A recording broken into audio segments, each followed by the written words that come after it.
Hello. So time వచ్చేసి around like 6 o'clock. So మీకు doubt రావచ్చు నేను ఎందుకు ఇలా రెడీ అయ్యానని, కానీ ఈరోజు యాక్చువల్లీ ఇస్ స్పెషల్ డే. ఈరోజు వైకుంఠ ఏకాదశి అన్నమాట. సో చెల్లో మొత్తం స్నానం చేసి అని వాళ్ళు ఇప్పుడు గుడికి వెళ్ళాలి అన్నమాట. సో మీరు కూడా మాతో పాటు వచ్చేయండి. సరే ఇంకా రెడీ అవుదామని మమ్మీని జడేసేయమన్నాను.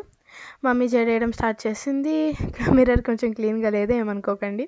సరే అని జడ అయిపోయిన తర్వాత బయట చూస్తే ఇంకా చీకటిగానే ఉంది, ఇంకా ఎర్లీ మార్నింగ్ కాబట్టి. సో నేను కూడా ఇంకా బ్యాగ్ సర్దుకుందామని డిసైడ్ అయ్యా, అంటే స్కూల్కి వెళ్ళాలి తర్వాత.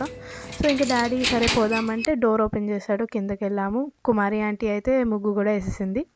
సరే కార్ తీసాము, ఎందుకంటే ఇంకా చీకటిగానే ఉంది కాబట్టి.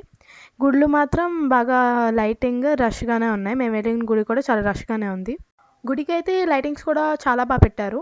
మా దర్శనం అయితే అరౌండ్ 15 minutesలో అయిపోయింది. ఎక్కువ టైం అయితే పడలేదు, ఎందుకంటే ఇంకా ఎర్లీ మార్నింగ్ కాబట్టి. కానీ మేము బయలుదేరే టైంకి రష్ బాగా పెరిగింది. ముందుగా అందరికీ వైకుంఠ ఏకాదశి శుభాకాంక్షలు. అండ్ ఇప్పుడే దర్శనం అయింది. దర్శనం అయితే ఒక 15-20 minutesలో అయిపోయింది.